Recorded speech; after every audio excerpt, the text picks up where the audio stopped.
Blank check with Griffin and David. Blank check with Griffin and David. Don't know what to say or to expect. All you need to know is that the name of the show is Blank Check.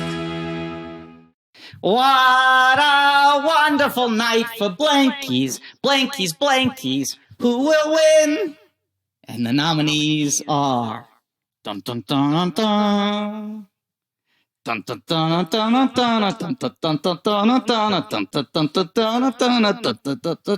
Little women trying to live their lives. Little women don't want to become wives. What kind of book deal will Joe get? Negotiate with Tracy Letts.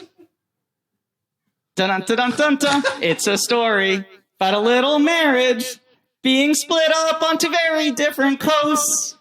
In LA, she works on a big pilot, and in New York, he mopes.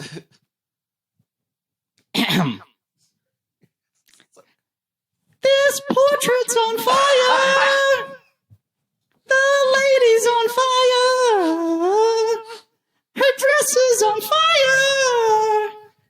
Literally and metaphorically, everything's on fire. Portrait of a lady on fire. And I think I'm gonna sit in this here chair and tell the camera all the things I've done. I'm not that happy in this retirement home. Oh, no, no, no. Yes, I'm an Irishman. Irishman killing Jimmy Hoffa made me sad. Spoilers. But the ring from Joe Pesci made me glad. And also, I'm a Rocket Man. Rocket Man, Elton John biopic's pretty good. But compared to Bohemian Rhapsody, it's like a fucking masterpiece.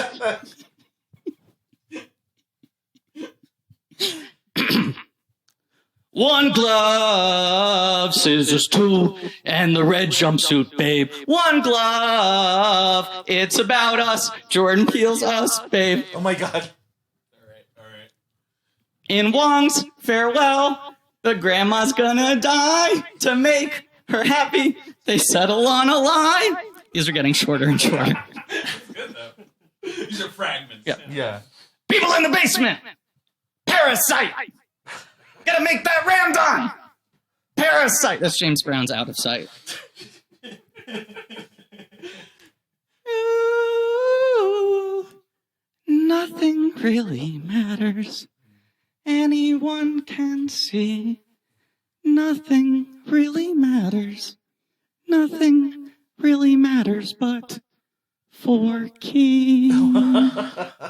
Toy Story 4. Key. Wow, I'm going to get evicted. That was They're going to kick me out. truly special. That was incredible. Thank you. That was actually incredible. Thank you. I'm very proud of you. Yes. I worked on about 8 other That ones. might be the best thing you've ever done. It might Yeah. be. It Not might on the be. podcast, just total. I've been practicing in the shower for a couple of weeks. So what's in the cutting room floor? What's on the cutting room floor? There were a few I just never cracked what the right song was. I never came up with the right lyrics. I would try out different things. Yeah. I never found a good Uncut Gems one.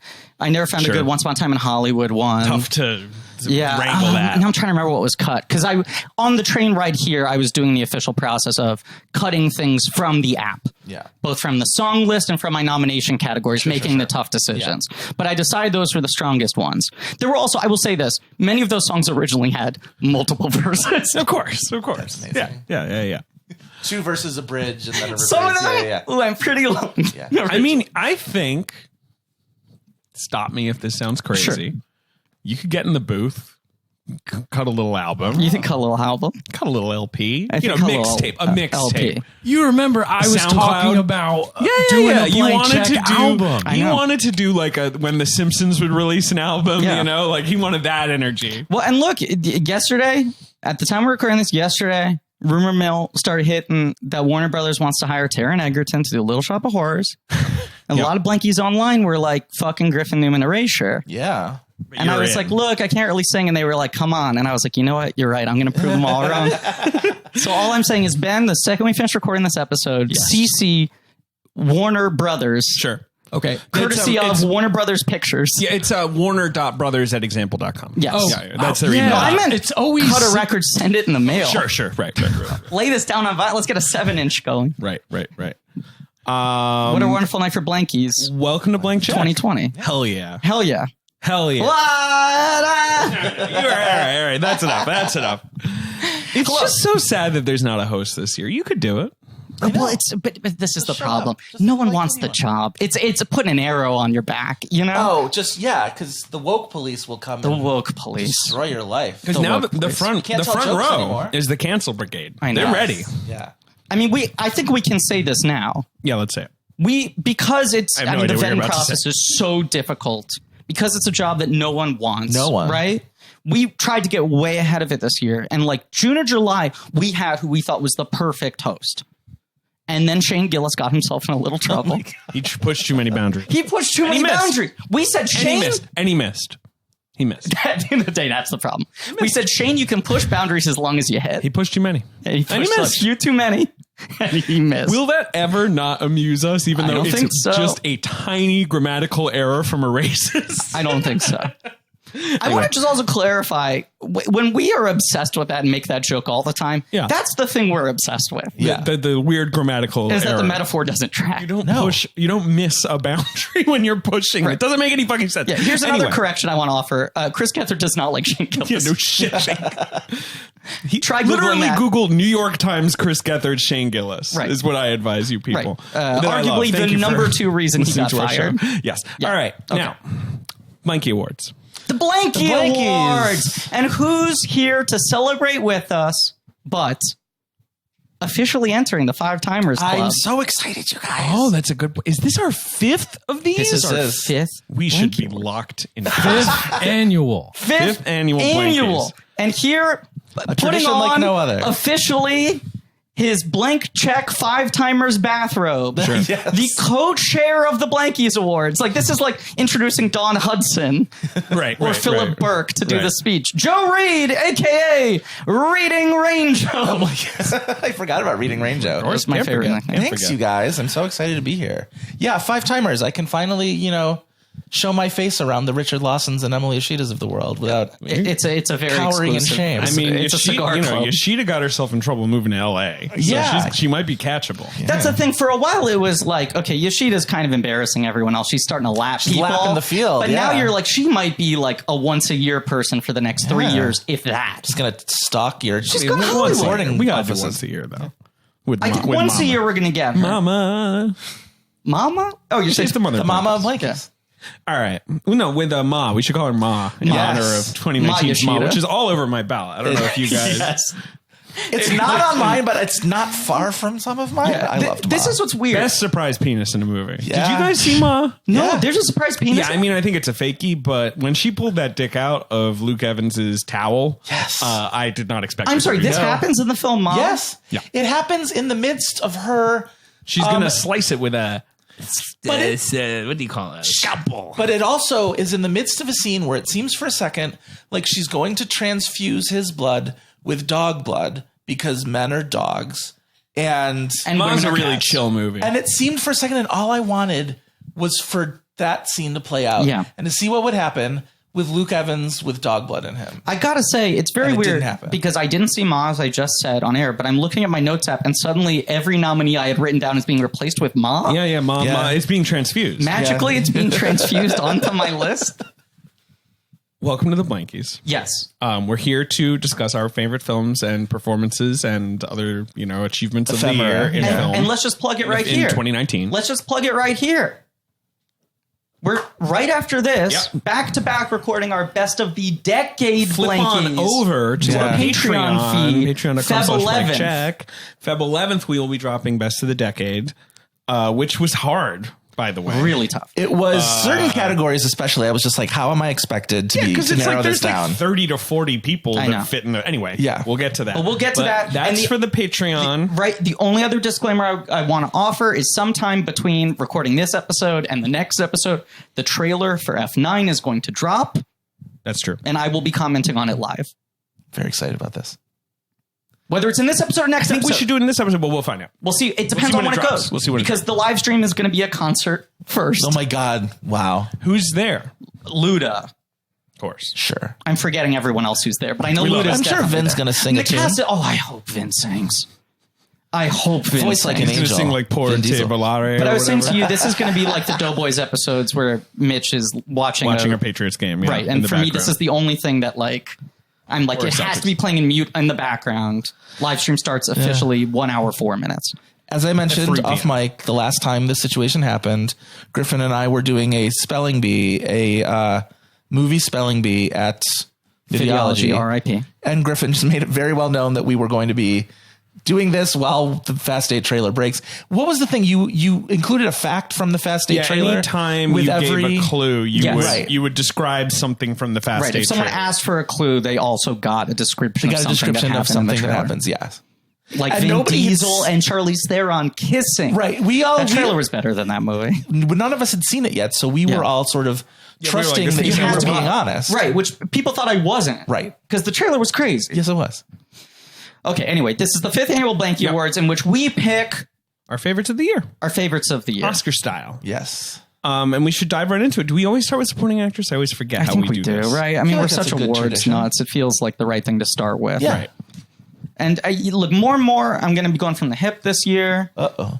Yeah, before you've always been very prepared for this. But as much as you joke, and yes, I'm never prepared for this.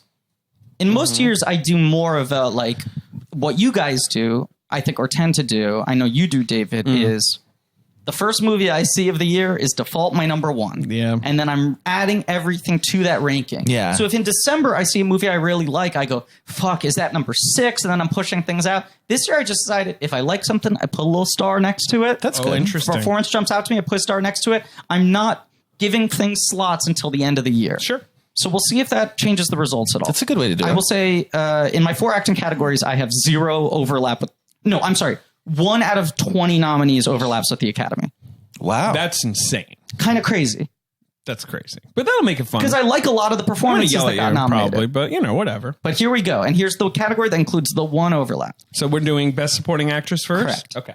My nominees for Best Supporting Actress are Sophie Okonedo, Wild Rose; Jennifer Lopez, Hustlers, should have been an overlap.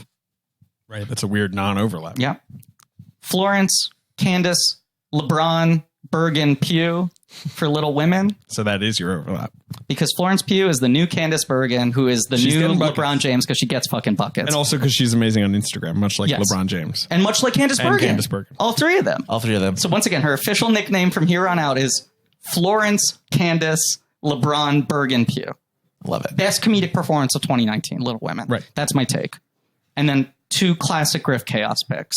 Hmm. My 4th nominee for Best Supporting Actress is Rebecca Ferguson as the Hat in Dr. Sleep. Oh, wow. Great pick. I love this Fucking pick. great pick. I love this pick. Here's the only thing I want to say about that before you even name your 5th pick. You know, the 3-hour director's cut just dropped? I know. Gotta check that out. I need to check it Because out. I am just feeling it brewing inside me. That's the Roman J. Israel this year where I I'm think like, so. that movie that I kind of liked but had problems so. with might be amazing. And all Yeah. the early reviews I've read of the director's cut make it sound even better. Exactly. Yeah. And I'm wondering if, the director's cut just dropped this week, right? I think it just came out on Blu-ray, or it's coming out next Just Tuesday or dropped, whatever. just dropped. I feel like potentially a director's cut could give her the win in this category. Rebecca Ferguson in Dr. Sleep is the most I've ever liked a performance that also made me think so much of Jane Krakowski doing Jackie Jump Great take. in 30 Rock. Great take. And, I'll just throw out my take. Her decision to play the most evil force in the world, like a middle-aged Nicks? woman Yeah. at the Litchfield Jazz Festival. I said it's got to make good. her a lock for the Stevie Nicks movie at some point. 100%. Yeah. She's fucking Tanglewooding out of control. Okay, Yeah. Ferguson as the Hat got us so derailed that you haven't even said your 5th Yeah, it's all right. nominee. Your 5th nomination. And get ready. Oh, God. My 5th nominee is Judi Dench in Cats. I'm on board with that. Chaos I'm reigns. on board with that. I kind of love She, this. I think she's very locked in Cats. I think so too. I highly enjoy and her I think in that is Cats. I think that is the hardest and most impressive performance of the year. It is. I think this is great. I think we're off to a good start. I think I have a good I'm really five, bored, but no, my picks are so boring. See, mine are pretty weird. I'm telling you, I got weird picks this year. Yeah, that's good. I But I like think it. everyone talks about, like, obviously fucking Ian kills it in Cats, right? He does. He's great. But Ian's got this one song. He's pretty but much Judy There's has like pathos three on pathos yeah. with him. Yeah. And so much of Judy's performance is literally just other people talking about how she's the most important creature in the world Yep. and them cutting back to her. I'd argue she looks the most ridiculous of anyone in the entire movie. Yeah. Yes. She can't really sing. She can't She's dance. an all right singer. She certainly can't really dance. It is pure presence and pure commitment to something that is ridiculous. But also, you want to go to the heavy side layer, so you're trying to butter her up, I am, right? to Okay. be fair. All right, okay, because she is, she's in charge of that process. To be fair, I'm trying to sort of shine the doorknob a little bit. Yeah, a little bit. Yeah. A little bit. Yeah. Okay, I'll let you guys throw out your five. Oh my God, that's amazing. All right, go ahead, Joe. Alrighty. So, in alphabetical order, as per the Academy's tradition, So classy. starting with Laura Dern for Marriage Story. So I do I overlap with the Oscars more than I think I expected this year. Jennifer Lopez in Hustlers, who should have been top competition for overlap. Laura Dern in Marriage Story. Florence Pugh for Little Women. All the things you said about Candice Bergen were off the top of my head as well. So very well done. Margot Robbie in Once Upon a Time in Hollywood. Hell yeah. Not Bombshell. Hell yeah. She got nominated for the wrong movie. She did. And then Cho Yo-jong in Parasite. Yeah, I mean, really, to me, it's just who you pick. That's from Parasite. Right. You're spoiled for choice. I will say this about Parasite, because there were a lot of, wise and correct takes about how it's very tough for foreign language movies and Asian movies to get acting nominations. But like, they never knew who to campaign for that movie because it is such a true ensemble and everyone is so goddamn good in it. I mean, Song Kang-ho is maybe the most recognizable face, so there was some hope he would catch on, but like, it's really tough. The same thing happened to Knives Out, actually, which is like, you have so many cast members that you don't really know where to go. And it is the also ensembles. such a true ensemble. I will say I did not nominate any of the Parasite people. At different points, I had different cast members in every single category. Yeah. I give it my honorary ensemble award, especially seeing it a second time about a week ago.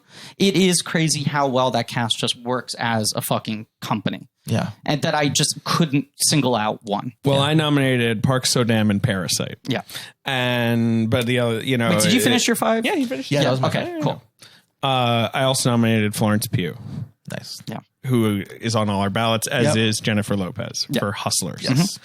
I also nominated Zhao Zhusen for The Farewell, and I nominated Annette Bening for The Report, which is the love her in that movie. obvious Oscar nomination, lazy that people would have mocked. That didn't happen. That didn't happen. That would have made me happy. Right. And instead they went for Kathy Bates and Jewel, who's great. I actually think she gives a good performance in that movie.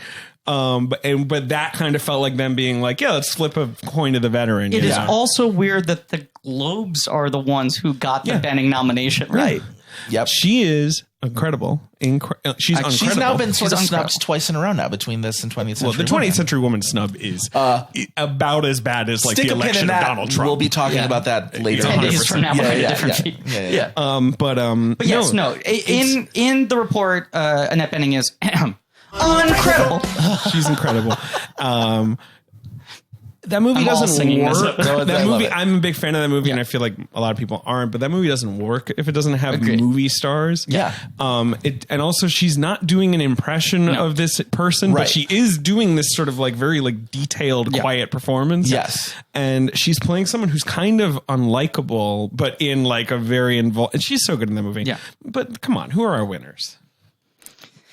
I think it's Pew. I think Pew is my winner. It's very defensible. I have J-Lo. Yeah, J-Lo's I have my J-Lo winner. too, but Yeah. Pew would be number two. It's almost a coin toss for me between J-Lo and Pew. And That's a coin to your J-Lo. as tempting as it is to match all three of us in the same thing, which hasn't happened since the first year. What did we all match on that one? Michael B. Jordan, I think, is the only time we've all matched in Creed, that's right. right? Yeah. on one pick. I've seen. Although I have to say, in a recent spreadsheet realignment, this happened all the time for me. He lost that award. So to whom? Tom Hanks in Bridge of Spies. Hanks came in and sneezed all over him. I gotta say, even just the last 15 minutes of talking in this episode has made me re-question 18 things in my best of decade bracket. Oh, sure. Well, I'm that's gonna be waffling hard. back and forth on everything.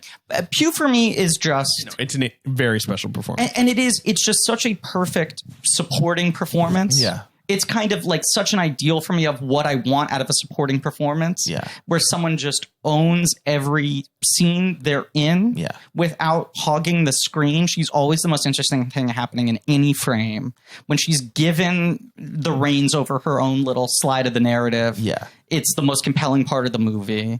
It was the second time I saw Little Women in theaters, was late and missed the Tracy Letts opening. It's good though. Came in pretty much at the end of Saoirse with Garel. But really was sitting down as you have Pugh in the carriage scene, Chalamet. And it was kind of interesting to me how much, if you don't see those first two scenes, how much less it feels like Joe's movie. Oh, sure. And Yeah. feels If it kind opens of on Amy democratic, like that. you know? Yeah.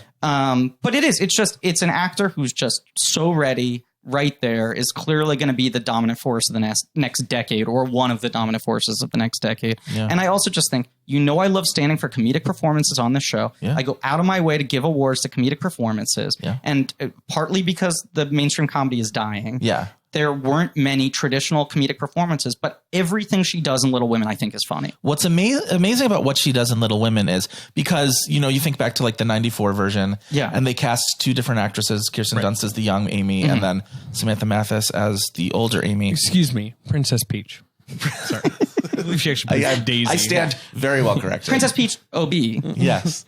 But the fact that they decided to do this with this one actress to play Amy, and she sells it so well, the younger version and the older version, even though her voice is so unsuited to playing like a child.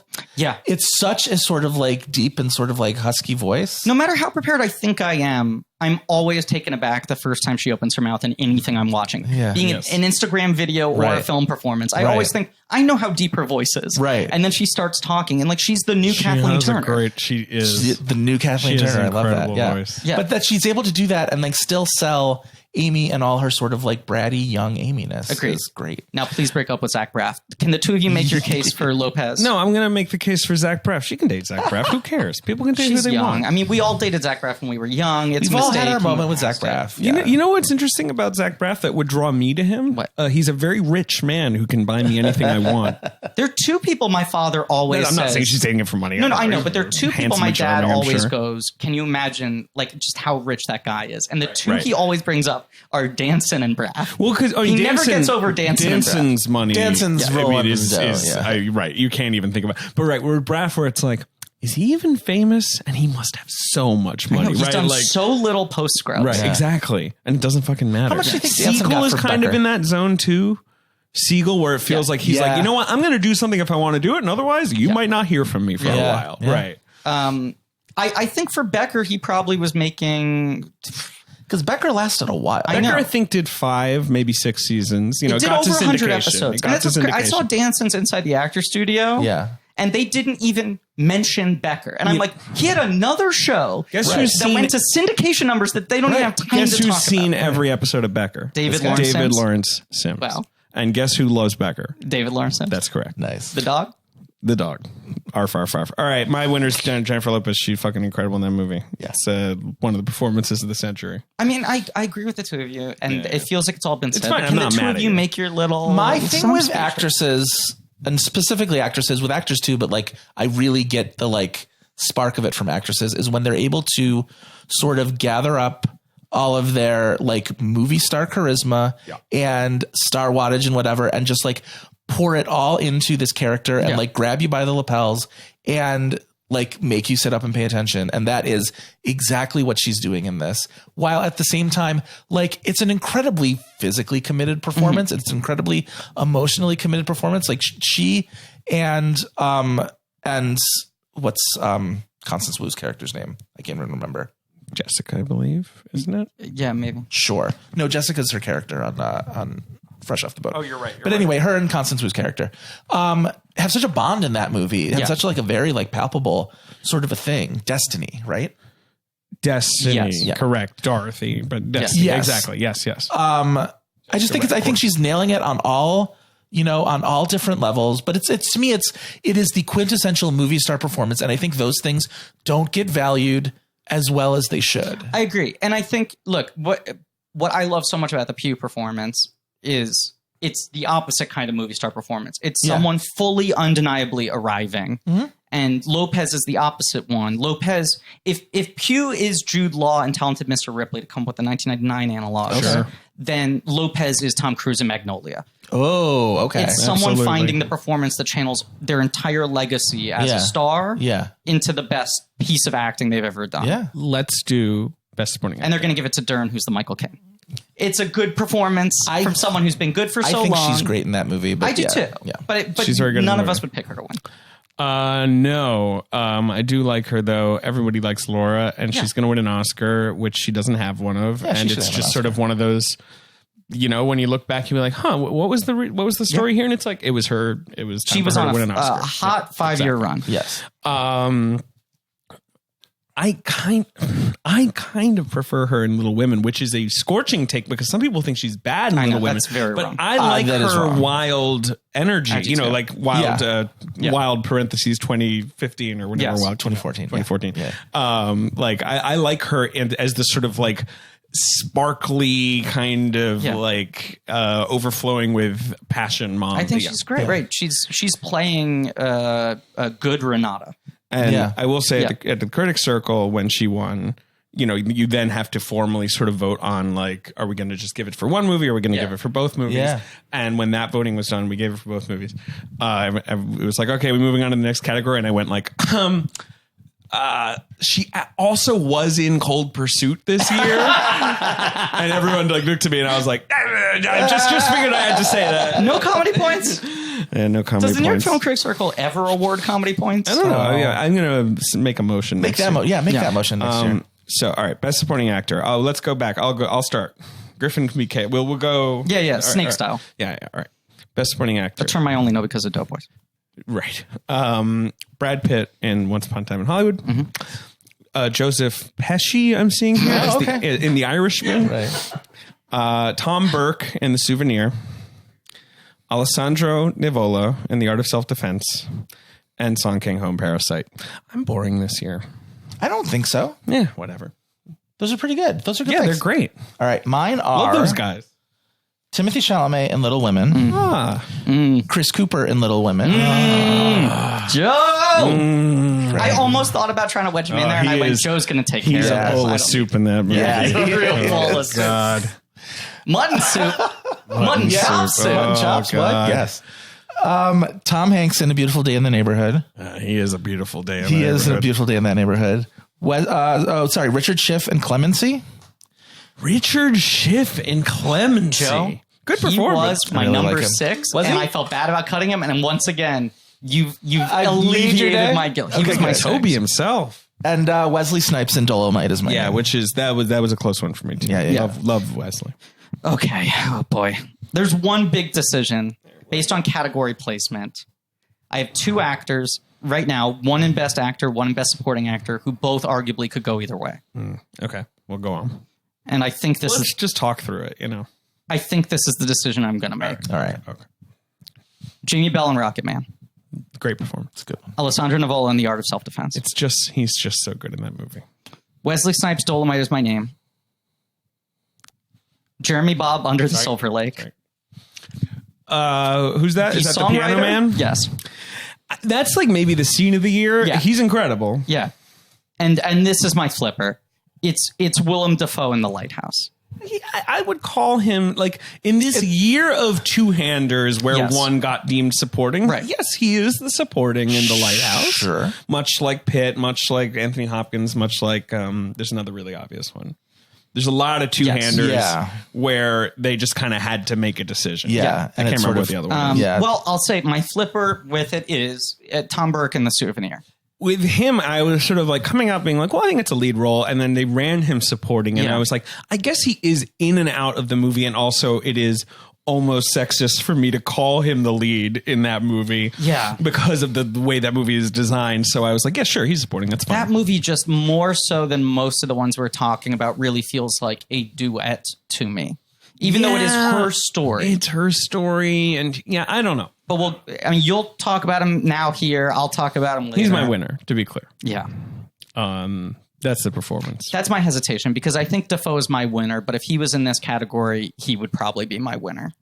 Dafoe is such a recent winner for me. I do enjoy him. And that's why I'm putting Dafoe here and giving him the win because I've snubbed him a couple times in the past. I didn't give him the Florida Project one. Yeah. We fucked up. And I feel like this is the Dafoe of the decade pick for me. David? Yep. Do you know what I personally love? What do you personally love?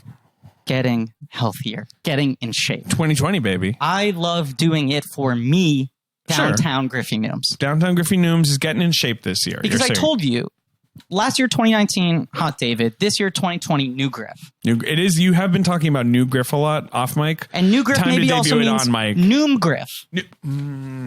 That's what I'm saying. Because you asked me to define, what do you mean by New Griff? Here's the definition. What do you mean New Griff? Noom Griff. It's about everything. It's not just about getting in shape. It's about getting healthier. It's about establishing better patterns. Good habits. Good habits. Because I got the worst habits. All right. So you said Noom I'm like Griff. Sister Act 2. I want to get back in the habits. So Noom is this. It's an app. It's an experience. It helps adjust your lifestyle. It's my personal experience.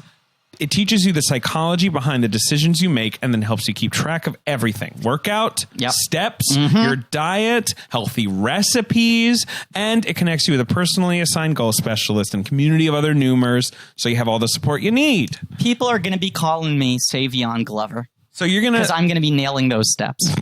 You're going to be... Making them sing. You're going to be loading up your Noom app. As I do every day, personally. You're going to be maybe looking to... feel more confident in your clothing. Constant. Have some energy. Massive issue. Make healthy choices more easily. Yeah, we'll get Understand your thought patterns better.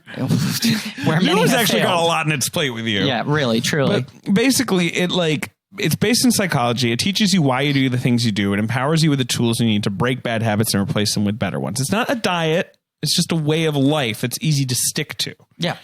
No food is like good or bad or off limits. Right. Noom just teaches you moderation. It can be used in conjunction with many pre-existing popular diets if you want to do that. That's the thing. Look, I'm not going to get on some crazy diet. I'm not trying to get jacked. I'm not trying to get hot. But I just want to develop those better habits. Okay. You know what I'm saying? All right. Well, you don't have to change it all in one day. So sign up for your trial today at Noom, Noom.com/check.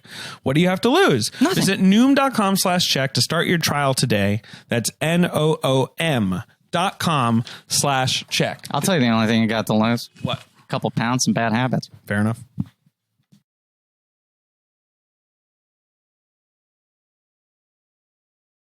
So you both went with Alessandro Nivola from The Art of Self-Defense, Which I the did not Riley see. Stearns movie, which is a pretty good movie, With an really funny, Unbelievable firecracker performance. with just this absolutely I forgot Alessandro Nivola is talented Yes. performer. Like, not that I don't like No. him. Yeah. He's fine. I've Yeah. liked him in plenty of things. but I also you're think- like, oh, there's a well of talent that no one has I tapped. think he's very often maybe not misused, but not used to his best strengths.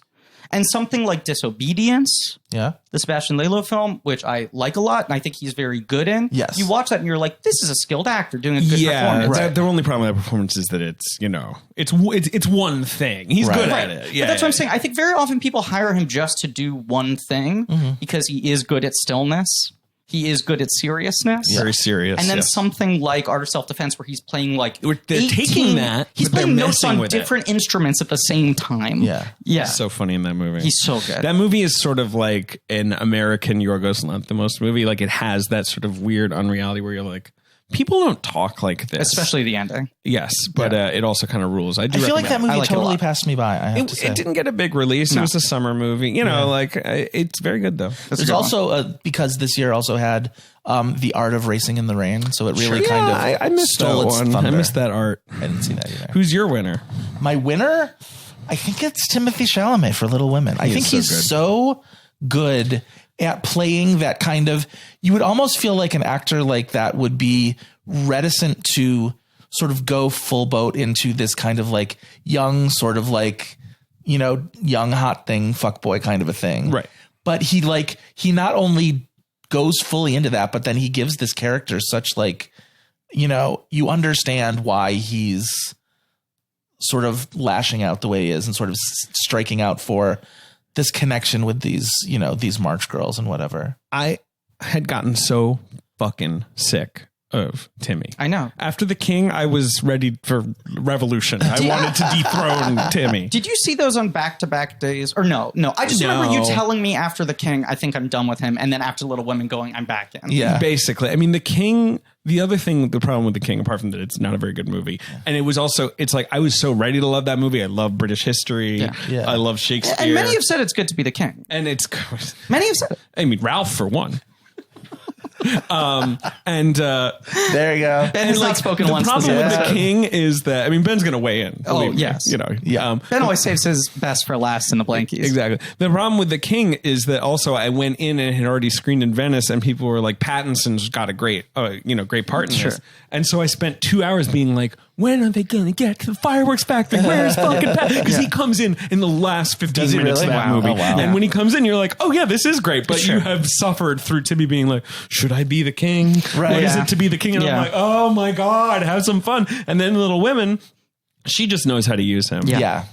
She really does. Yeah, I think they have such a great sort of like working chemistry, him and Saoirse and Gerwig all together. It's I'm sorry, just Saoirse is not in the new Wes Anderson, which I remember her being announced and everything was saying Me that she too. was in French it. Dispatched. And she got dispatched. sure did. Because I was ready for her and Chalamet. Chalamet's still in it. She's not in it. And the poster that came out, there's a young actress who I've never heard of who's in What that if main it's her villain with block. like a mustache and it's like a Suspiria situation? They're pretending that she's Benicio del Toro. That's amazing. Yeah. I'm Anyway. in on she's that. not She's in- talented enough to do Yeah. that. But yeah, I mean, like, I don't know who else. I mean, Bradley Pitt, he's quite good. Right, yeah. I just caught him literally at the last possible second. And it was... Well, I he's caught going to win him- an Oscar. That's I the mean, thing. I just said I'd rather give the spot to someone else who's not in the conversation.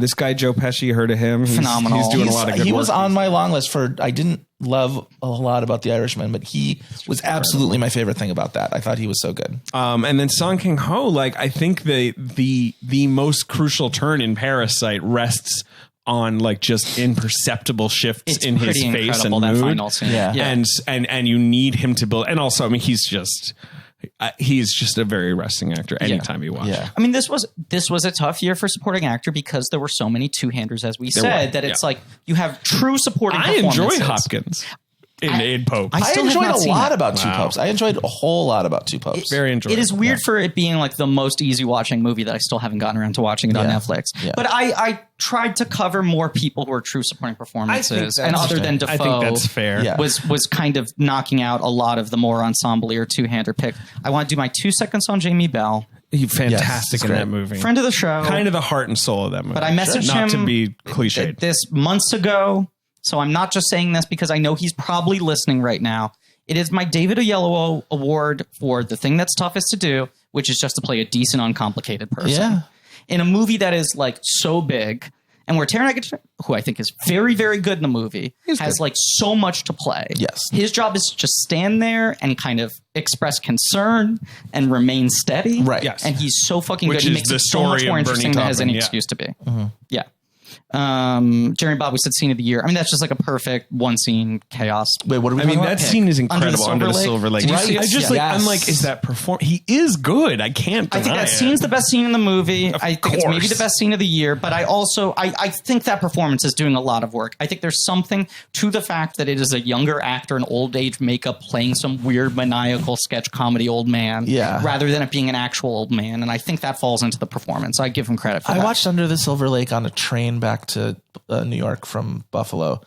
And I sometimes think it didn't happen. I sometimes feel like it was an experience that I may have like dreamed. It's such an odd. It is an odd movie. Yeah. Odd movie. I watched it on a screener on a plane to Sundance last year and was kind of like, that didn't vibe for me. And then I saw it again with you and Alex at the Angelica. Had a much better time with it. It's better to see movies in theaters and can I not just when you're stressed out on a plane. go one step back and give my 2 cents on the one I forgot to discuss, Sophia Canedo and Wild Rose. You did already shout her out on a previous episode, but yes. I do. I just want to say my 1 sentence about her.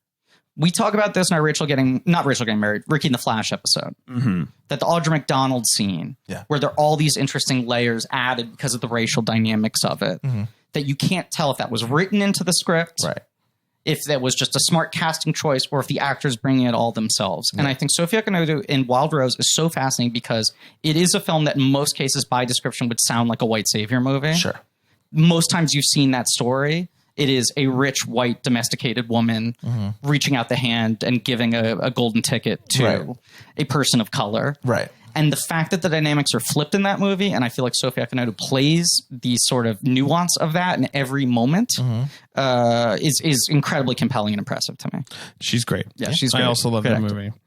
Wait, I had one other thing I feel like I wanted to say. It's gone. Okay. Oh, no, just Pitt. He's supporting. He says, I carry your bags. I agree. I agree. Very much the picture of being a good supporting. Yes. He was never in lead for me. He was always supporting, Yeah. and I just caught him because he's getting his moment this time. You I gotta want to fight for your guys. defend my Richard Schiff pick because I did catch an air of incredulity there. No, not at all. I was just surprised. You endorsed. I don't like that movie that much. I'm okay It's on sort it. of, I'm okay.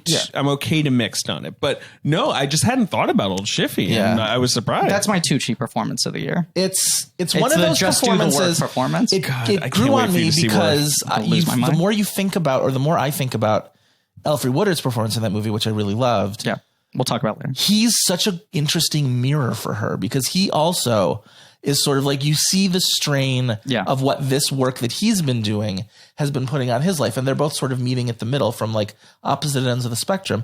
And they don't ever like have a moment of like really like, commiserating with each other. But like, you can tell that like, it's the same sort of weight that's been on him. Hard agree. I think he's really, really Hard good. agree. I'm glad he got shouted out. I feel less guilty about leaving him off my list. Yeah. It is one of 2 performances I've seen in the last 2 months that falls into, this is exactly what I want to age into doing as an actor. Nice. And it's Richard Schiff and Clemency and Joe Pantoliano in Bad Boys for Life. Nice. Right. Those are the 2 benchmarks I'm setting for the next 30 years of my career. Perfect. Pantoliano in Bad Boys for Life. Perfect. Is perfect. That's all I want to be. And he has a scene that any actor all the way up to Tom Cruise would be happy to be given. That's the horse. It's an incredible scene. Got the Duke. You do have the Duke. All right, let's move on. Should we just move on to the acting category, like the lead actors? Oh, wait. Before we do, the Blankies made their picks. Oh, you got this too. So they did gender neutral picks. So they picked 10 in supporting, 10 in actor. All right. But in lead. But, So I will read their 10. Can I say this for just 2 seconds? Because I feel like this is a conversation. It's very hard to make the 10. It's a conversation that's increasing every year about like, are the separated by gender categories going to fall by the wayside in our progressing culture? Yeah. And I think the thing is, at the end of the day, it is the most fun to nominate performances. Yes. It is so much fun to do. You want to have more actors nominated than anything else. Right. Because it's the easiest thing to latch on to.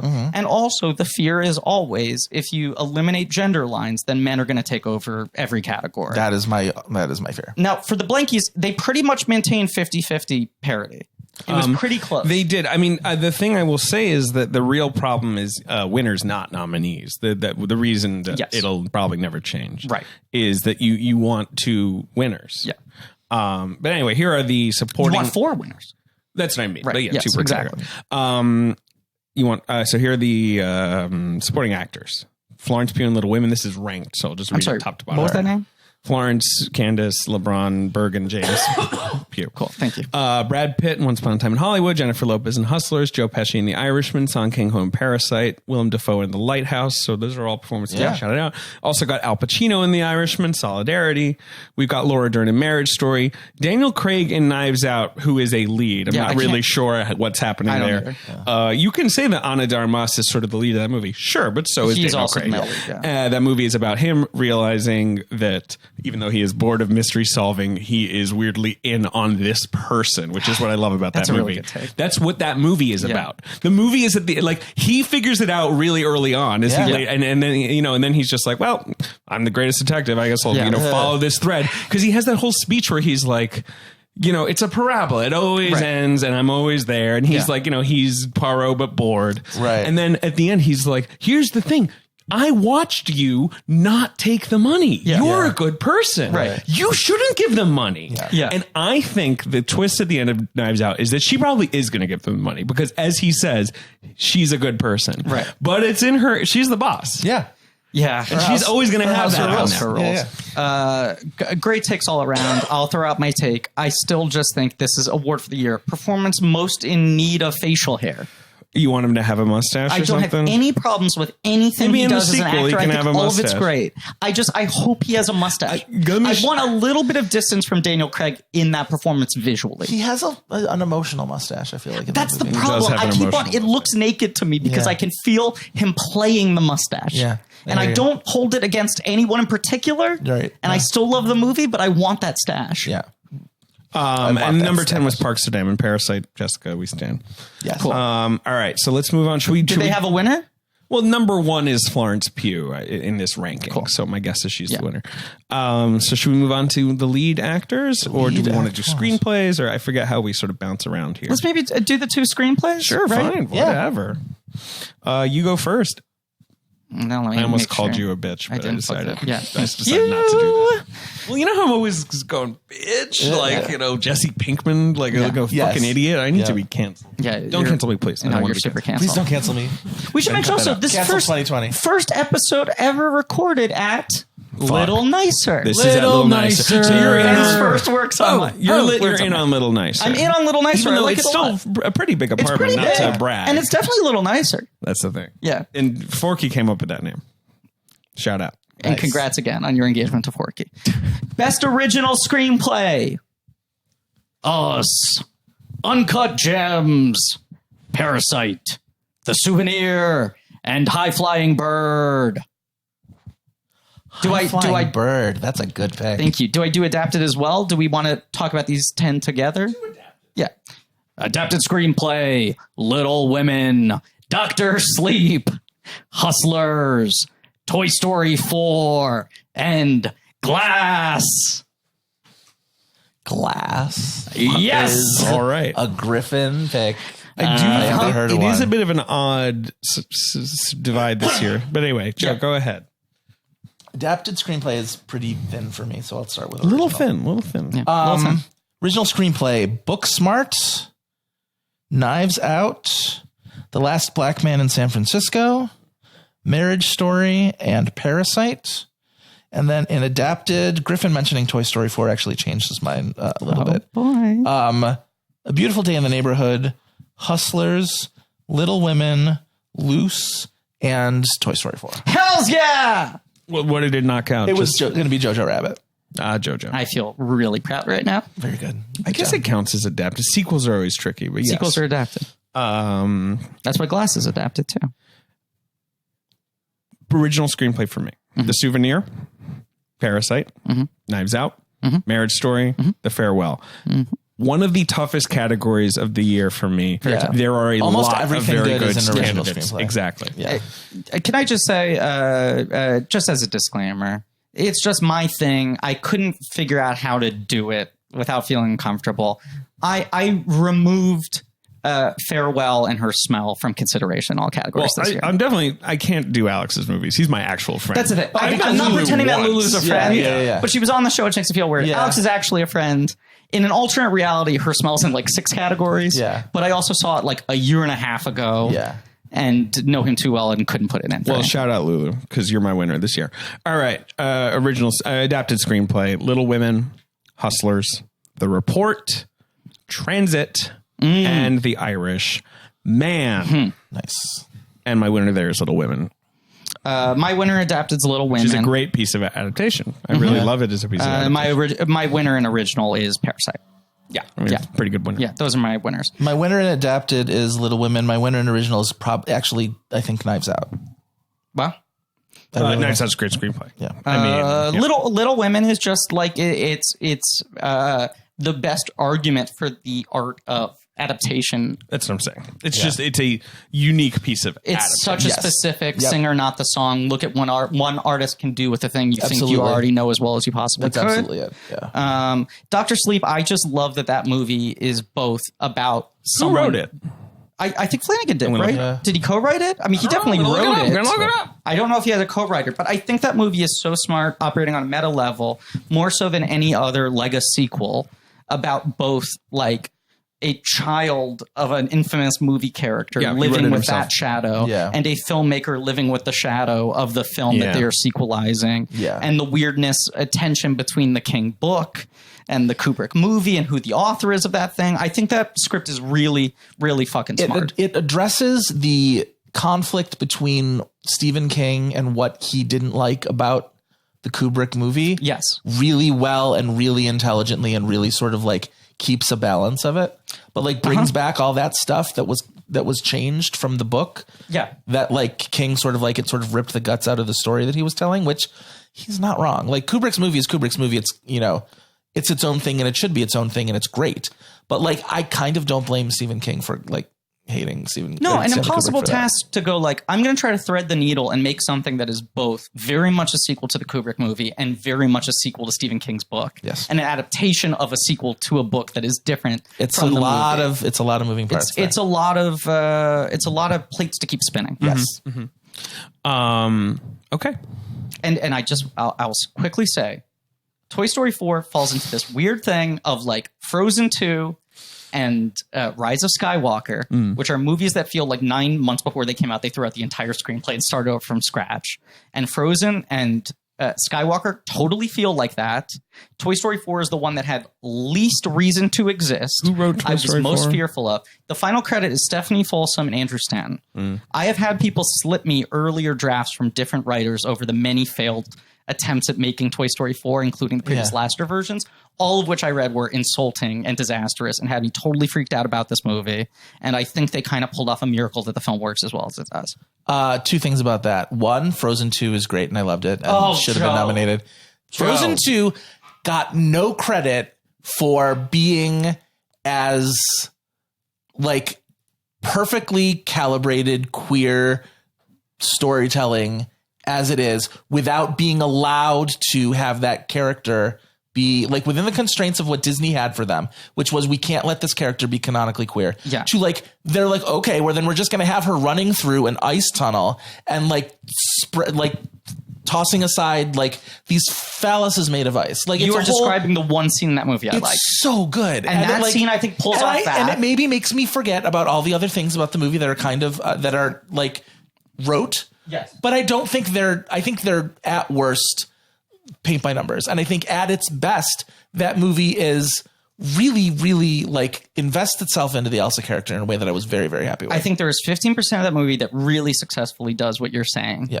And is really cogent and is what I want out of a sequel. And the remaining 85% is like watching someone else play a really bad game of Dungeons and Dragons. It is so needlessly dense. It has so many fucking elements. It has so many conflicting storylines. Like I get the one line of the Elsa thing when it's jamming, it's jamming. Yeah. And the rest of the movie had me going crazy. Yeah, I don't care about their grandparents. I don't care. Whatever. Frozen 2. Show yourself. It's not like...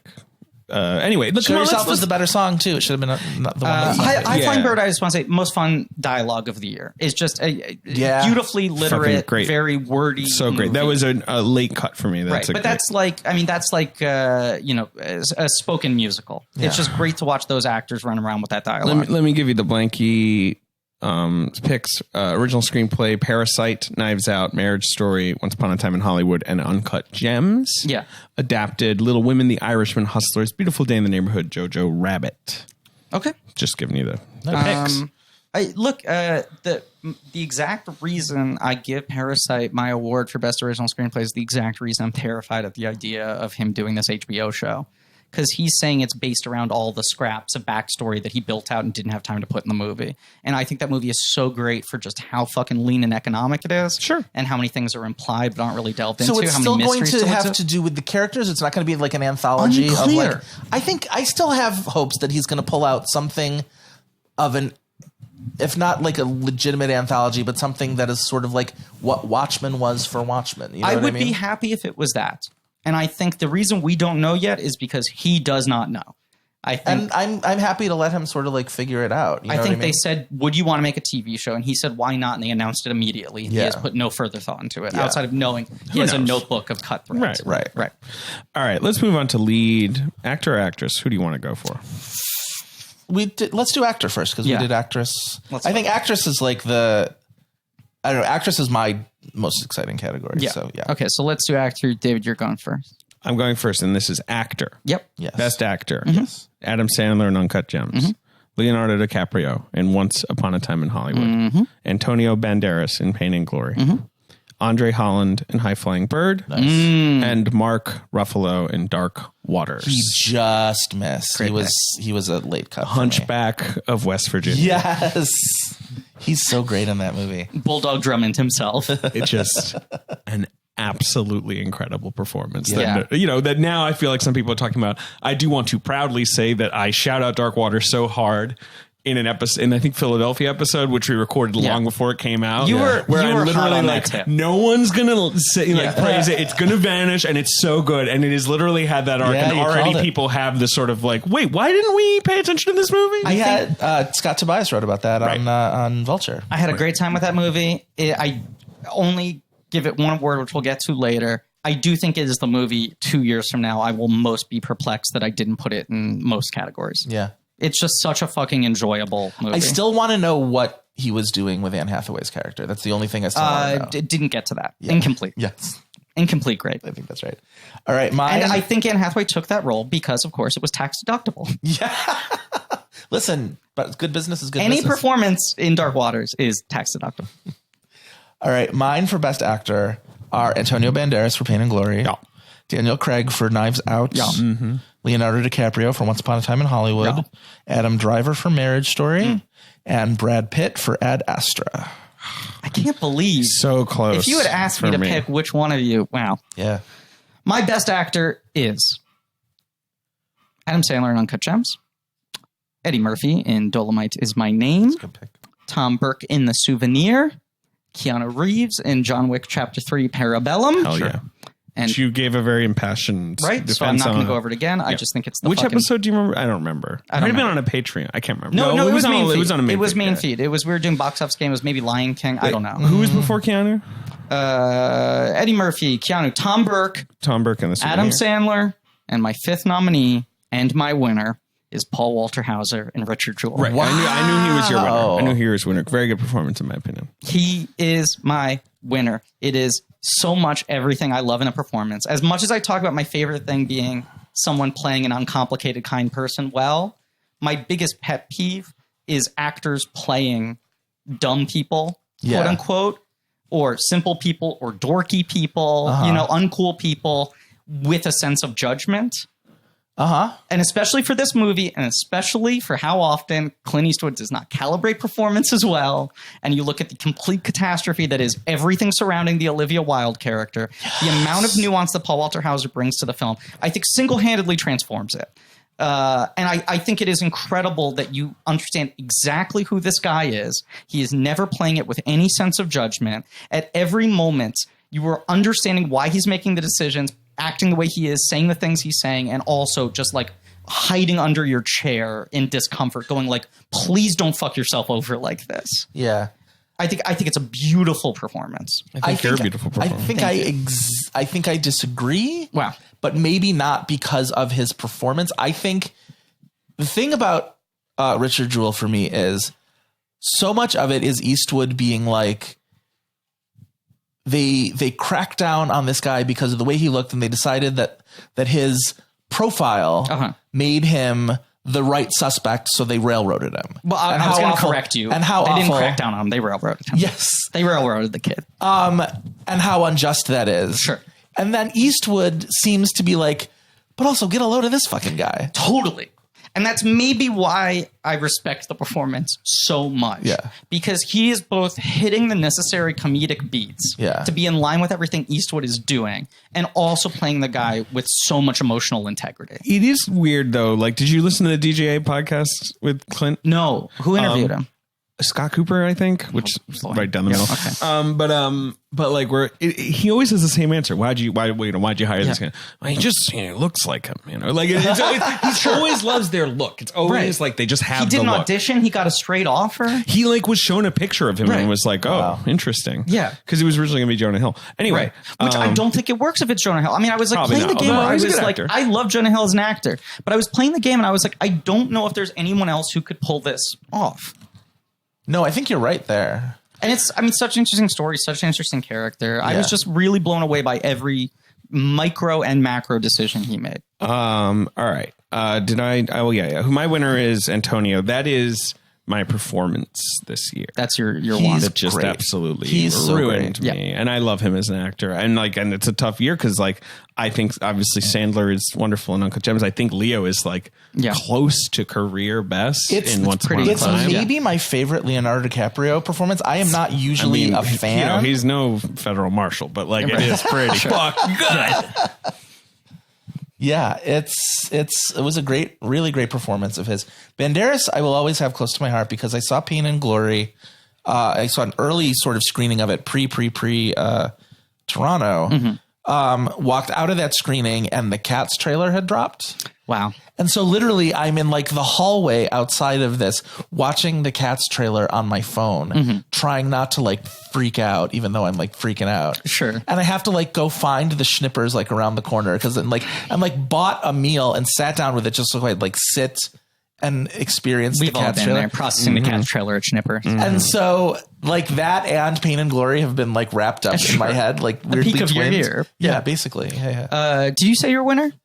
I didn't. Mine's Adam Driver for Marriage Story. Good performance. I think he's so phenomenal in that. I think he's so I think the big reason why a lot of people think that movie is slanted towards him is because he's so good. I agree. In it that your sympathies sort of go to him. And I think because of that, not totally up to the challenge. Oh, I think she's good, but she's not on his level. I think she's not on his level. Really good, but that's my I pretty much agree with I think the problem people have that movie is they don't understand that she has lived her complete arc when the movie begins. You've mentioned this to me before. And I'm with you on that. I still just think he is such a specific lightning in a bottle performer. Yeah. He's a great actor. I mean, of course, it's a very dynamic performance. He's very obviously in tune with Baumbach. They obviously have such a partnership. It's an interesting culmination of the decade for him, too. Hell yeah. Which maybe I'll get to soon. Oh. Ding dong. Jeez. All right. Fine. Open the door. I'm sorry. This is your personal home, too. Yeah, right. We're recording this one in my house. Okay, ready? Oh, jeez. All right. Crick. Who can plant a rosebud? Pick petunias, too. Hey, Candyman. Wrap them in a box and ship them straight to you. Dan Candyman can. Dan Candyman. You're back. Candyman can, and now he's working for a different flower company. So you're here to talk to me about flowers. Whenever you come through the door, Dan Candyman wants to talk flowers. One time I came through the door, and of course, as is clear in my branding, I talked about flowers. But I finally found the place I want to be. The best company I've ever worked for, a company that's never done anything wrong, and they're called Books. Books! It's the Books Company. Books, there it is. Now, look, Valentine's Day, it's coming up. It's real soon. Okay, don't rub it in. It's a flowery holiday. We all read that you're engaged. We all listen to you on Punch Up the Jam. We know about you in Forky. Well, some of us have maybe gotten a better job now, but we're not in a relationship. Thanks for rubbing it in, David. I'm just saying, Books, that's Bouqs. Yeah, I know. It's short for bouquets. I'm very aware. I'm just saying Dan Candyman's been focusing a little more on his career. And I'm married to my career. They have a great Valentine's Day deal. Of course they do. They're great going on now. Not everyone prefers roses for Valentine's Day, so the Books Company has you covered with all kinds of beautifully styled bouquets, sweet treats, plants, gifts, and succulents. Okay, they got blooms starting at $39. They're nationwide. They offer next as well as same day delivery. That's huge. And here's another thing. And they even have flower subscriptions so you can get new ones every month. Here's another thing. I believe, as an avid Blankie myself, as both a Blankie and a checkmate, I believe this is the first company to advertise on Blank Check that is an alumnus of the Shark Tank. Oh, really? This was a Shark Tank product? The biggest endorsement I could possibly give. I had no idea. I didn't know that. They survived the tank books. Well, that's very exciting. They partner with eco-friendly farms. They pay their workers higher on average. They minimize water. They recycle. They minimize waste and recycle water. Yeah. They use sustainable growing practices. Their flowers last quite a long time. I don't know if you noticed in your bouquets that arrived at your home, but my flowers lasted for quite a while. You're asking me? I was the one who shipped them out to you. I know. Talking to Griff. Oh, me? Yes, they did. In fact, I'll say this. This is Griffin Newman speaking. I was on a little trip when my books arrived. I was worried. I got the notification. I'd come home. The books would be dead. Yeah. But they were okay. Not only that, but I opened the box and it says, actually, we recommend not unwrapping the flowers for 3 to 4 days. That's when they're really going to start popping. Right. They get very really well colorful. preserved. Okay, so listen up. You can get 25% off your order from the Books Company. Go to Books.com/check with code CHECK. Okay, it's BOUQS.com/check. 25% off. This is easy. Get some flowers. They're really nice. Anytime you get someone flowers, it's nice and they're happy about it. And I'll say this. Here's a special offer for your listeners. If you want to send me flowers, I'd appreciate them. I'm feeling very, very lonely this Valentine's Day. You live at 123 Candyman Lane? Correct. Okay.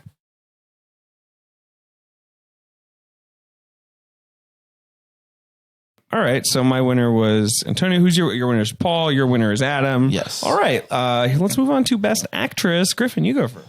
Best Actress. My nominees are Lupita Nyong'o in Us, Jessie Buckley in Wild Rose, Alfre Woodard in Clemency, Adele Haenel, Portrait of a Lady on Fire, and Naomi Merlant, Portrait of a Lady on Fire. Those ladies are on fire. Both of them, literally, as you mentioned, and metaphorically on fire. Everything's on fire. Mine are Elizabeth Moss, Her Smell. I am under no such constraints. Sure. Yep. Fair. Elizabeth Moss for Her Smell. Lupita Nyong'o for Us. Mary Kay Place for Diane. Florence Pugh in Midsommar. Oh, double P. And Alfre Woodard in Clemency. So I have a lot of crossover with you, Griffin. I've got Lupita Nyong'o in Us. I've got She's on Jessie Buckley in Wild Rose. I have Adele Haenel in Portrait of a Lady on Fire. I also have Ana de Armas in Knives Out. Nice. And Zhao Tao in Ash is Purest. Nice. A very David pick. Very good pick. Very, by me. that's what I mean by very David. David means good. Yeah. No, yeah. And my winner is Jessie Buckley. Wow. She really has been all year. And that was such a surprise movie and performance for me. I rewatched it recently. Had a great old time. She's a goddamn star. Joe? My winner is Elizabeth Moss. As I got out of Her Smell, my literal thought was, it's going to take a lot to beat that performance for Best Actress for me, and nothing did. It's so the high wire act of that, where it's going to be, I'm going to be so aggressively unpleasant to you for like the bulk of this movie. I'm going to dare you to look away. I'm going to dare you to not like me, and like still it makes good on all of its promises. It's amazing. It's so good. My winner in a squeaker is Lupita. Yeah. She's very good. just edging out Adele Haenel, Yeah. who is maybe a little bit cut by a split vote within the sections of my brain with her co-star. Yeah. Agreed. But I think she is so incredibly good. But Lupita is just, I gotta give her the edge on just a technical level. That is such an impressive skill piece performance in every way. Yeah. The fact that both performances are equally riveting when one is so much showier than the other. Yeah. She's just great, and I fucking love that movie. Let me give you the blankie picks. Number 1, Adam Sandler, Uncut Gems. Adam Driver, Marriage Story. Lupita Nyong'o, Us. Florence Pugh, Midsommar. Awkwafina, The Farewell. Leo. Brad Pitt and Ad Astra. Ana de Armas. Antonio Banderas. And then a tie between Elizabeth Moss and Scarlett Johansson. So I guess they got 11 out of 10 there. Yeah. I know this is the exact opposite of what their intention was, but Lupita was number 2 on that list. 3, And who was number 2? Driver.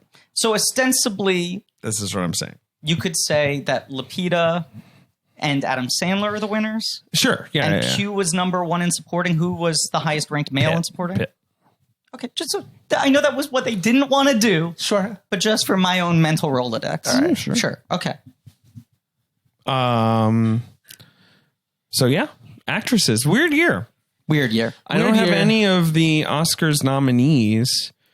No, I feel like that was the one category where I think the Oscars let me down the most. I mean, I like Saoirse a lot. I love Saoirse. I think guess she's would be my fantastic. winner of those. She would have been a high runner-up for me. She's And I like almost ScarJo, screwed by how actually. consistently good she's become. Yes. And how much she is serving the movie in that. Yeah, well, I mean, she's just getting right to Winslet territory. She'll Right. be at 5 before she's 30. It's crazy. Yeah. They say it's tough to make the 5. She's going to do it before 30. Yeah. One assumes. Man, if I could only made the 5 before 30. And, I mean, she's number one. She's jumped up to number one on Griff's pasta dinner list. I'll say that. And I'm not going to harp on it, but I'll say that. Alfred Woodard Clemency is the go-to. Can you believe that no one picked this pick? I mean, I really, she's great in the movie, and she's, one of the best actresses alive. Agreed. And the obvious thing is she's got that fucking showstopper technical skill piece. Yeah. Long shot at the end of the movie. Yeah. That's kind of just stunning. But the thing that pushes that performance over the edge for me, the way she plays the drunk scenes is incredible. It is some of the best drunk acting I've ever seen. She's a good It's the drunk only actor. time I've seen someone play drunkenness as this is the only thing that opens me up to being able to actually process my emotions. Right. Yeah. Yeah. Yeah. It's a really... Oh, it's so good. She's so good. Yeah. It's the thing that surprised me the most about Alfred Woodard is we all kind of love her. I don't know how they couldn't have taken that ball and run with it. No. It's Christmas. They fucked it up. Yeah. I think it's Neon just didn't have the bandwidth to, with Parasite being a runaway. I always forget about that angle to it. That's totally right. Neon did the right thing. Neon had their best picture horse and they put all of their money on that, and they should have. Right. And they were justly rewarded for it. So yeah. And I think punting Portrait of a Lady to February was a really smart decision. I Well, hope it pays well their for them hand was forced by commercially. France. Yes. My only question is, should they have just not even done the qualifying run and released it next year if they knew it wasn't going to be in They foreign? had to do the qualifying run because it was already critics had already decreed that a 2019 movie. Yeah. But and it is a 20 whatever. It is. No, I do think they should have released Clemency in October. They acquired that film in January. You can't release that movie that late. It's too big of an ask for people. with it having started Especially with a truncated Sundance. season. It's But, the this is toughest fucking Oscar, movie. I know. Yeah. inside baseball. But it's, all right. I mean, are we moving on to director? Are there any technicals we want to do? I mean, I feel like we usually fill those in after director and picture. Okay, right. So director. Shout out a couple of My things. director is Celine Sciamma. In Portrait of a Lady on Fire. She's not in it. She made it. Joanna Hogg for The Souvenir. The Safdie brothers for Uncut Gems. Tarantino for Once Upon a Time. And Bong Joon-ho for Parasite. Nice. Yeah, pretty good. Yeah, it's a good list. I agree. I've got Bong Joon-ho for Parasite, Marielle Heller for It's a Beautiful Day in the Neighborhood, Ryan Johnson for Knives Out, Greta Gerwig for Little Women, and Lorraine Scafaria for Hustlers. My best director, I have Joanna Hogg for The Souvenir, Celine Sciamma for Portrait of a Lady on Fire, Jennifer Kent for The Nightingale, Nice. Jordan Peele for Us, Bong Joon-ho for Parasite. Very nice. Very nice. I mean, for me, it's always my top 5. Pretty much. Yeah. It's my very 5 few with one exceptions. exception, which you'll see and it'll make sense. I think, I guess maybe I can't talk about that until I talk about my top 10, but Let me see who the Blankies picked as well. My winner is Celine. I don't know who your winners are. mine is Bong Joon-ho. He's Mine's pretty Bong good. Joon-ho. Yeah, well, he was number 1 for them as well. And then you got Greta Gerwig, the Safdie brothers, Martin Scorsese, who's up and guy, coming. yeah, I think it's pronounced And Celine. Scorsese. Scorsese and Celine. But Bong was their winner. All right. It's time, guys. It's time, guys. Best picture time. Yep. It's best picture time. It's time, guys. It's best picture time. It's time, guys. It's best picture time. Are we going from 10 to 1 up? No. 1 to 10. 1 to 10? Yeah. I think. 10 to 1 always just sounds weird. But everyone, well, you know what? I leave it to you. I might go 10 to 1. Go to 10 to 1. But let's all just do them independently. We can't do it all together. No, we won't do that. Yeah, that was a that was- disaster. that was a one bad time. year. Disastrous thing that's ever happened on this podcast, and I've done so many bad things on this podcast. Okay. My number 10th best picture of the year is M. Night Shyamalan's Glass. My number 9 is High Flying Bird. It's a good one. Number 8, John Wick Chapter 3, Parabellum. Number 7, Uncut Gems. Number 6. Wait, did I fuck this up? I fucked this up. Hold on. Yep, okay. Number 6, The Nightingale. Number 5, Toy Story 4. I fucked this up somehow mathematically. Okay. I'm going to let you guys jump ahead. I put 11 down here. I need to figure this out. All right. Figure it out. I can vamp for us. Yeah. All right. My top 10 for Best Picture of 2019. Number 10, Once Upon a Time in Hollywood. Number 9, A Beautiful Day in the Neighborhood. Number 8, The Last Black Man in San Francisco. Number 7, Portrait of a Lady on Fire. Number 6, Her Smell. Number 5, Hustlers. Number 4, Knives Out. Number 3, Marriage Story. Number 2, Little Women. Number 1, Parasite. My 10. Number 10, Ashes Pierce White. Number 9, Dark Waters. Number 8, The Irishman. Number 7, The Farewell. Number 6, The Ad Astra. Number 5, The Uncut Gems. Number 4, The Once Upon a Time in Hollywood. Number 3, The Parasite. Number 2, Souvenir. And number 1, Portrait of a Lady on Fire. I like this list of Best Pictures as Seinfeld episode titles. The one where there's a farewell. The Two Friends version. The one where there are dark waters. The one where their knives are out. Knives Out was close for me. Little Women, Us, Peterloo, Pain and Glory. Those are all sort of like hovering. Yeah. Hovering. The best movies of this year were really good. Yeah, I had a very good year. I really like everything in my like top like 30 to 40. Anyway, go on, Griffin. Yeah, Griffin figured it out. I think I figured it out. Okay. I had put 11 down by accident. You said that. Yes. I think John Wick Chapter 3 is the one that gets cut out. All right. I believe my list, this makes sense now, Go ahead. should be Glass number 10, High Flying Bird number 9, Uncut Gems number 8, Irishman number 7, Nightingale number 6, Toy Story 4 number 5, Souvenir 3, Portrait of a Lady on Fire. You missed 4. Souvenir 4, Portrait of a Lady on Fire 3, Us 2, Parasite 1. Right. You know what you have to do is put little numbers next to it, but I fucked it up. I fucked everything up. All right, let me give you the blankies. Okay? Okay. Number 10, Midsommar. Number 9, Portrait. Number 8, Farewell. Number 7, Once Upon a Time. Number 6, Marriage Story. Number 5, Irishman. Number 4, Knives Out. Number 3, Uncut Gems. Number 2, Little Women. Number 1, Parasite. Yeah. Parasite's the king. Parasite's the king. It's good to be the king. That was. Remind me what the two of you picked movie. because I was stressing out over my number ranking. 1 is Portrait of a Lady on And your Fire. number That has one been is the movie for me all year. Yeah. It rules. It's my number 3, despite me saying multiple different things at different points in time. Parasite, Us, Portrait, Souvenir, Toy Story, Nightingale, Irishman, Uncut Gems, High Flying Bird, Glass. That's my list in order. Nightingale took the end of the list by storm for you. It did. It did. And I don't know how to pronounce her name, but Franchise Aisling, the lead actress in that, would easily make the year. You in got her another name year. backwards. Aisling Franceschi, whatever. Yes. Yeah, I believe you pronounced Ashley. Like Aisling is like Ashley. Sure. It is a tough. It's an Irish name. Yeah, I think that's the best movie of the year that I would never recommend to anybody. It is so fucking punishing, but It's I a love good movie. Jennifer Kent. Yeah. She's It's a like good the movie. discovery of the decade for me. I like that film a lot. I think it's very uncompromising. I think Josh Cooley did a very good job with Toy Story 4, but it was very hard because there were so many hands at different points on that movie to give him a director nomination. Yeah, right. That's one of the 60 or 70 But best otherwise, movies of it's the my year. top 4. And Toy then Story her 4 jumping in was for maybe director. my most pleasant surprise of the year for me. As you know, Griffin, You I were- had a great time watching Toy And Story you 4. were so ready to shit on it. I certainly was. And I have it 45th. And would you like to guess what's above it and what's below it? I mean, actually rude. I wasn't expecting it to make the 10, but actually it made the rude. 50. It should make the 20. No. But can you guess what's right above it? Can I guess what's right above it? No. I mean, what the fuck? Why am I even asking you this? Let me guess. Sure. If he nails this, I'm gonna fucking flip. Yeah, I that's know. true. This is number 44. Number 44 on the Sims list. Number 44 on the Sims list, I think is... Can you give me one tiny hint? The tiniest of hints. Very, very famous director.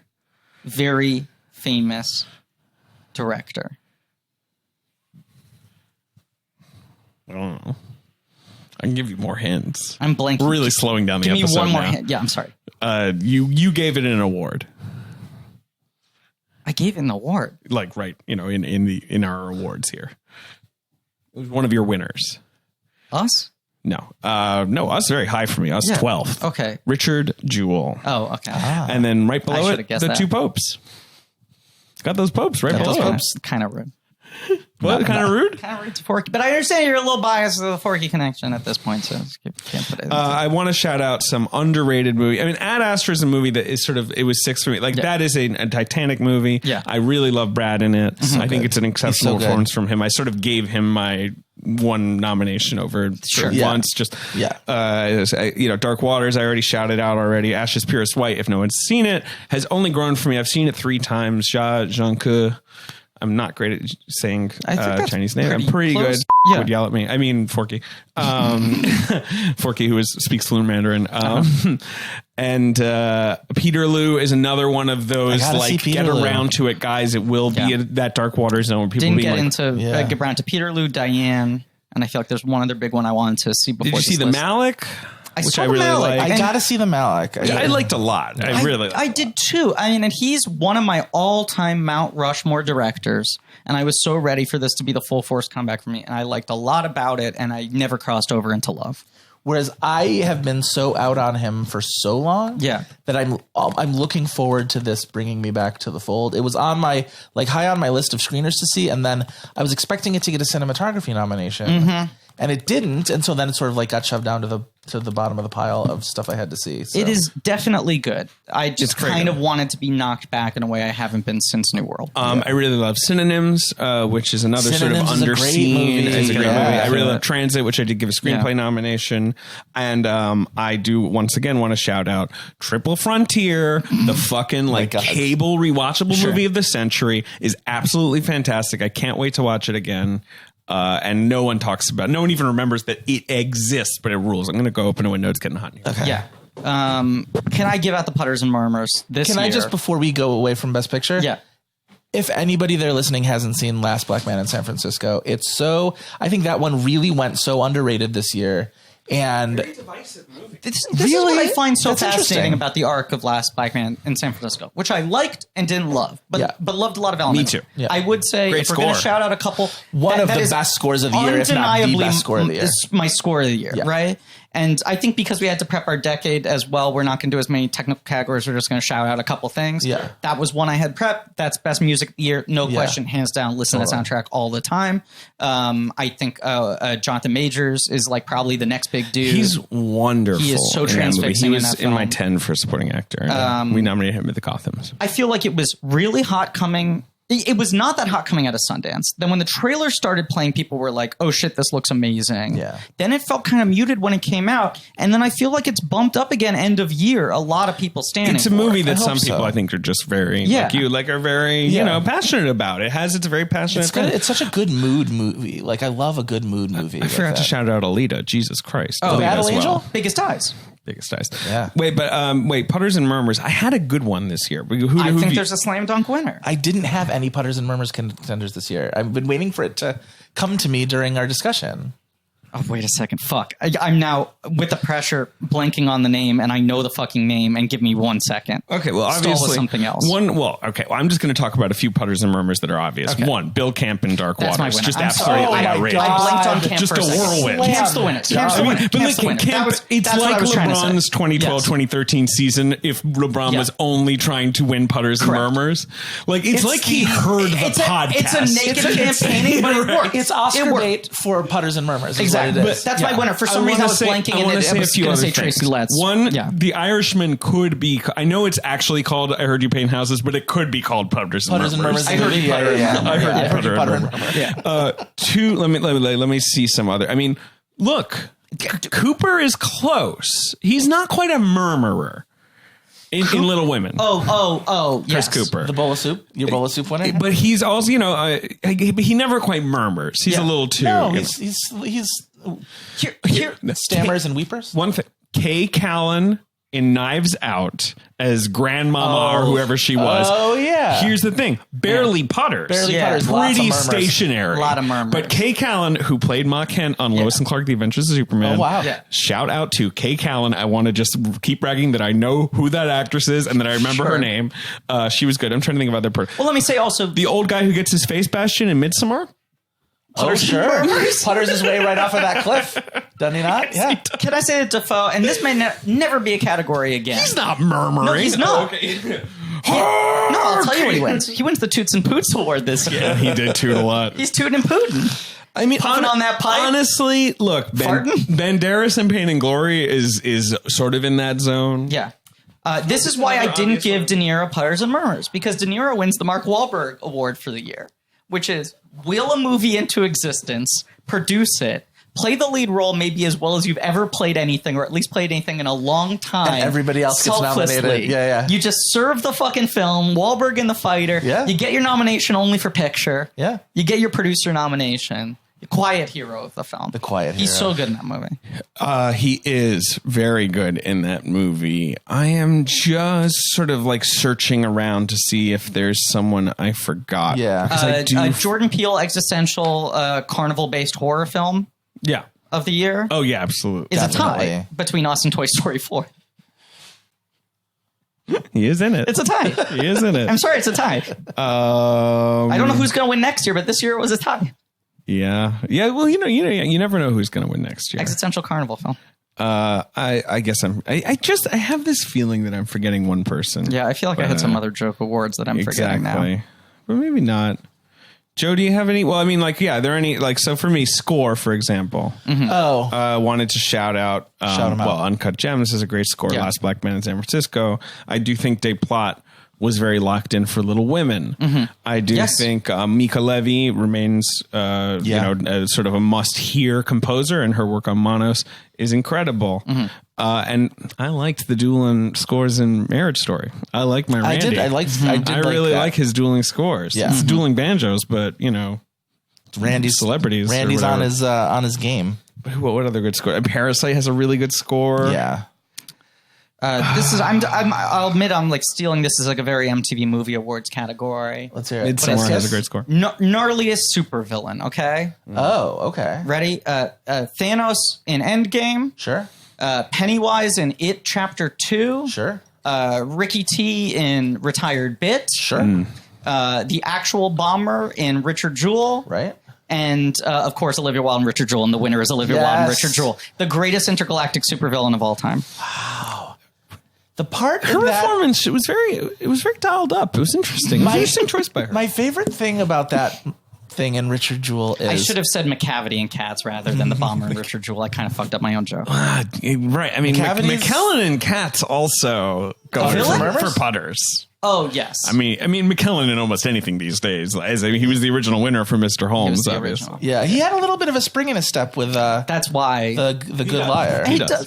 He does a little bit of enunciating. Oh, I'm sorry. Best Cat of the Railway Train goes to Skimbleshanks this year. Finally, it does. All those years of handing out best cat of the Railway Train was a very, very tough year. I mean, Anthony Hopkins is trying really hard in The Two Popes, but I heard they cut out all of his Cat of the Railway Train material. Right, that's true. That was a whole sub arc. Best orange soda in a film does go to The Two Popes. Best actor playing a pope who says, "Hey, that's my pizza," is Anthony Hopkins. Yes, absolutely. It's 3:06. I realize I'm 6 minutes late to the Fast and Furious live stream. I'm hoping they didn't open with the trailer. I don't think they did. Twitter is not alive. Twitter's not alive with buzz for that.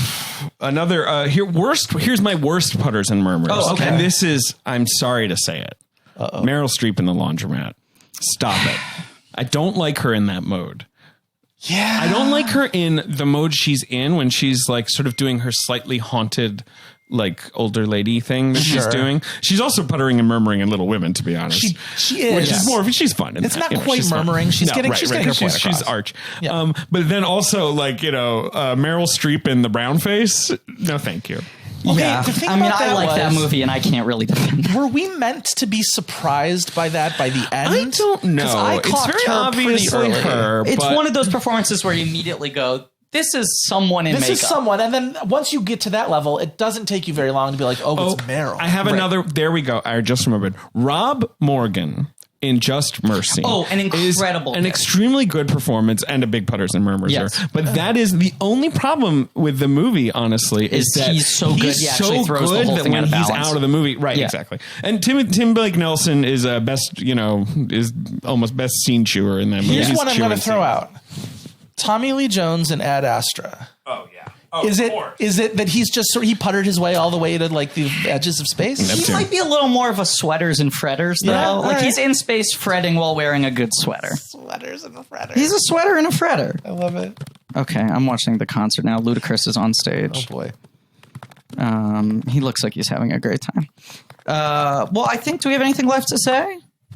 About the films of 2019? No, not really. I think Last Black Man in San Francisco would also be my best cinematography winner. I think it's a beautiful looking It's a film. nice looking movie. I think it's The Emergence. Adam Newport Barra is probably The the next great cinematography winner is Uncut Gems. That is the most incredible looking movie of the year. It is. Ad Astra has obviously great cinematography. Ed Lachman's Dark Waters work is very underrated. Very much so. But yeah, no, let's move on. Except Oh, who's wait this a second. over here? Does Ben have any? Oh, we got some Ben Awards. Ben Hosley.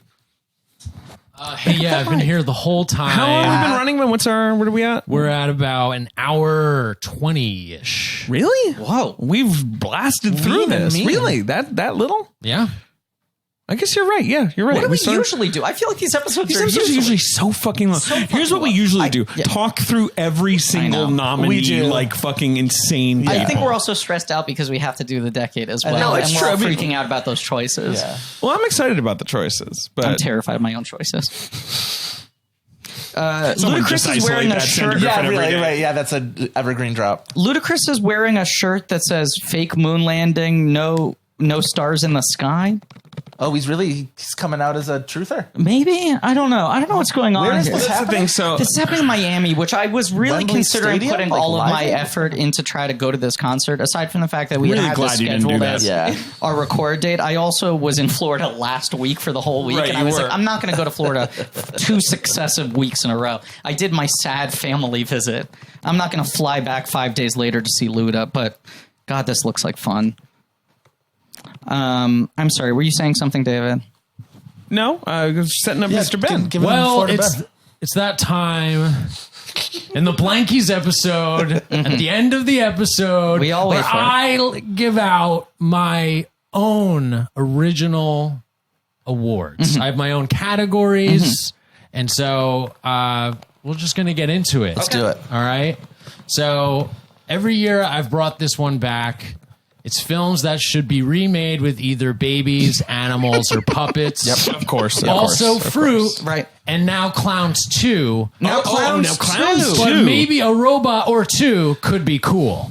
Okay. All right. Okay. All right. Let's see So how for this- babies, Yeah.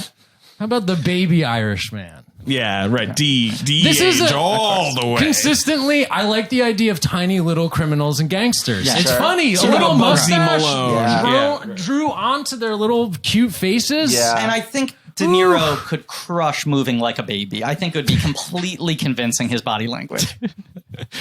Yeah. All right. For animals, how about the Lion King? Remake it? Yeah. As actual animals? With real animals. Yeah, I think a great call. What an Go idea. roar. Yeah. Right. Yeah. Go full roar. Just Yeah. go like John lean Favreau was in. mauled yesterday, Yeah, right. trying to tell Right. Simba a little more passion on I know this we tape. totally trashed that movie. You Yeah, just it's bad. can't wait to be king. I know we trashed that movie for a great many reasons, but at the end of the day, my biggest complaint is that no one got scalped while making that film. Right. You can feel the lack of scalpings while watching it. Okay, Ben, sorry. All right, for puppets, all right, the Souvenir, right? I feel like it would make it kind of like this commedia dell'arte kind of thing. Do you know what I mean? Like I can picture it, little puppets. I see that. Like a little ooh, and one of they those kiss classy European puppets. That's what I'm talking about. You're talking like marionettes rather than hand puppets? exactly. Yeah, right. So like Yeah. fine crafted Shadow wooden work. marionettes. It's like it's Magician. really, it's Right. really beautiful. Yeah. Right. So yeah, for fruit. But it's also kind of one of those things you see and you're like, well, I mean, I'm glad I saw it. I don't know if I liked it. a lot of craft. A lot of craft. Sure. Okay, for fruit, Maleficent, Mistress of Evil, or Fruit. Oh, so you're saying like She could be a mistress of fruit? movie's tension hinges on whether she is the mistress of evil or the mistress of fruit. Well, I actually didn't take it that way, but I like that. Just the way you said or fruit. yeah. Question mark. How did you take I was it? thinking Oh, more so you were just thinking fantasy mistress fruit. of fruit. It's just fantasy fruit now. Okay. Oh, okay? okay. It's a whole kingdom, but like the rules have changed now. Everyone's fruit. Is she fruit as well, or is she reigning over fruit? She is dark bruised fruit. She's dark bruised fruit. Yeah, because she's mean. What kind of fruit are we talking about? Like a guava? What would she be? A kiwi? A pear. real bruised pear. A real bruised pear. They do bruise easily. Yep. All right, so this one is pretty controversial. This next one, guys. So, Oh no, a boundary's about to be pushed. Yeah. okay, Is he gonna miss? so everyone, I don't know. hold on to your boundaries. Okay. This is why they say never host the Blankies, because you're going to get canceled after the Blankies. Targeting your Okay, so for clowns, Oh boy.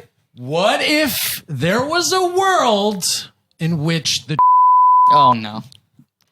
wasn't the only clown? Everyone was clowns. Okay. The whole, how twisted would that And the be? problem is that The clowny. whole city is clowns. You Can just you created imagine? editing work. Wait, Rachel, she's gonna have to bleep that out. A city of clowns? Sounds like Washington, D.C. Whoa. Just pointing something out. So wait, is it set in Congress? Is that where the film says? Is it called Set on the Congress? Senate floor right now? Oh. So Ben, what are you pitching? Like a dark comedy? Because sounds a little bit like The News to me. Todd Phillips' C-SPAN. Todd Phillips, best director nominee. Yeah. Okay. I you know what? No robot this year. Instead, Knives Out, right? But I want it to be Chains Out. Because I'm into chains. This is a new thing for me. So it's still I like with decorative humans? chains. Still with humans. It's The just cast hasn't changed. Just the murder. the problem. is chain centric. It was like, he's like, oh no, I took the wrong medicine. Here, take this bicycle chain and really wallop me with it until I'm dead. He kills himself with a chain? Yeah. Okay. All right, cool. Sounds off the chain to me. Thank you. Text F9 to 97979. I gotta see what this is. So they're asking you to do function 9 on your computer? Not yet. What if new laptops came out with the The function bring keys? all cast on stage. And if you hit the function key, you would that movie would play. So you hit Wait, I gotta turn F7 the and volume on Furious Vin's 7 about to times. come Oh my God. You know what I mean? Furious laptops. I love it. I think Vin's about to come out. Oh boy. Tyrese Gibson. They're introducing the family one by one. Tyrese wearing a beautiful ice cream colored blazer and white pants. Weird. It's Miami mix. Miami uniform. The man who put the family together.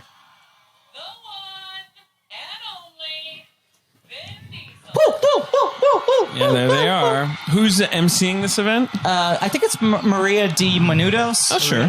Yeah. Is that her name? Yeah, Maria de Menounos, yeah. We're watching on Griffin's Oh my God, he's wearing an iPad FF9 right now. jacket. FF9? Yeah, which is not the title. No. 3 of them wearing white pants on stage in January. There's Vin Diesel. Welcome to the Fast 9 trailer drop, the first one in history like this. This is how this episode becomes normal Blankies language. Oh my God. Right. We're just watching an iPad right now. Is this being picked up on the mic? What if No. Michelle Put your Rodriguez? mic at it. But, I mean, we probably really shouldn't technically, Okay. but just tell everyone what's happening. Well, no, Vince- Chris, let's hope that they drop the trailer so that we can end this episode Sure. with you With the reacting trailer. to it, Yeah, with yeah, us reacting to it, honestly. But yeah, let me Oh just my get God, through. Maria let me get- Menounos. I'm sorry, Maria Menounos' dress is gold and just Griffin, says Fast Furious, Fast Furious, let Fast Furious. Ben I'm finish his sorry. I'm awards. sorry. Oh, I'm no, very no. excited. Come on I now. understand this is a very important thing to him. Okay. So I, of course, then also do the weddies. I give out the golden mops. What a show. I'm sorry, I forgot about golden mops. Yeah. All right. So this year, I would say most of the picks are a little untraditional. Oh. The traditional pick is the lighthouse. Very wet. Oh, It's so easy. wet. It's Easy. drenched in farts. A very splashy movie. It's so splashy. It's got So- poo-poo splash. It's Yeah, got it's got all right. kinds It's of got splash. dark water. every so you're kind gonna, of like, you know. fluid and whatnot, and Yeah. Dark Water should also be a dark horse pick. Oh, am I getting ahead of you? Stepping Well, on his here's the punchline. thing. Stepping on his I mop. decided that I would then pick all the movies this year that really made me cry. That made me wet. So you needed a you needed a mop. I think it's a good choice of a wording. mop to the face. Yes. So Do you like that the phrasing? farewell, just because it's so devastating and beautiful. Of course. Cats. sure. Okay. You Listen. lost it during memory. Memory is such a good song. It gives me goosebumps and it gets me Yeah. teary-eyed. And can we all acknowledge that Cats is simultaneously the best and worst film of the year? And it absolutely. can only be ranked Absolutely. as both and nothing else? That's Absolutely. It's cats. Yeah, Right, it's Cats. an It's its own thing. A/F. Yes. Right. Judy. You cried Made during you cry? Judy? You cried at Yeah. how mediocre it was? It was so mediocre. I thought it was She's gonna sad. walk all the way to a win. No, of course, very sad what happened to old Judy. Yeah. Yeah, that's I mean, what she wasn't I'm even more. that old. What happened to middle-aged I know. Judy? Well, It's- in real life, what happened to middle-aged Judy? Yeah. It did not end very well. If you cried watching that movie, I got a Wikipedia page that's going to destroy you. Wow. I'm with Ben. You like Judy, all right, like right, Judy. Joe? Yeah, I like Judy. I like do Judy. not like. And then finally, the Mulan trailer. Oh, yeah. Oh, baby, that got me good. I'm so into the Mulan. It Every makes time. me cry is In the Heights. It's so Oh, embarrassing. Every time, David. Every Who's single not time. me? And not only just Good like morning, at like three Jimmy separate, Smits at is three here. separate points in that trailer. It It's a gets me every nice single piece. time. Yeah. Yeah. Oh, nice He's piece. been waiting man. like 15 years to make his fucking musical John M. show. Yeah. His first film he ever set up was a Bye Bye Birdie remake. Nice. And that never got made. And every film he's made since then, he's tried to cash in with a full-blown musical. Oh, I and he's think it's finally gonna be getting his so fucking chance. good. It looks Oh my so God. good. Also, Michelle Rodriguez is wearing tiny, tiny little sunglasses, and I can't tell if they're backpack straps or like shoulder holsters like a cop has. Okay, what if but she Michelle looks Rodriguez- like Trinity? What if Michelle Rodriguez just stops the whole thing and decides that she's going to take over and going to announce Widows 2 Oh, That'd be my great. God. right now? That's all I would Widows want. $. What if Fast 9 is a Widows Fast and Too Furious Fast, Too crossover? Widows. Crossover. So Viola Davis just parachutes into this Her Miami in a stadium. double role. That would be cool. She was Oh, in now that they're role. showing a behind-the-scenes montage. Okay, Yeah, so we got right, some right. time till the trailer. Okay, great. So let me just get through my no thank yous. All right. The two popes, enough popes. Too many popes. Too many You popes! like zero popes? Is that what you're saying? Yeah, no The zero, no popes. Yeah. Yeah. absolute zero popes. Okay. 1917, too old. Too far back. You want a movie called 2017? Yeah. Right. Now you've got my interest. Right. Motherless Brooklyn. This is actually real. Okay. My good friend is a stuttering advocate and was, Very offended by the movie. yeah. Yeah. Yeah. All right. Fair enough. Yeah. Yeah, I think that's fair. Yep. Portrait of a Lady. Need more fire.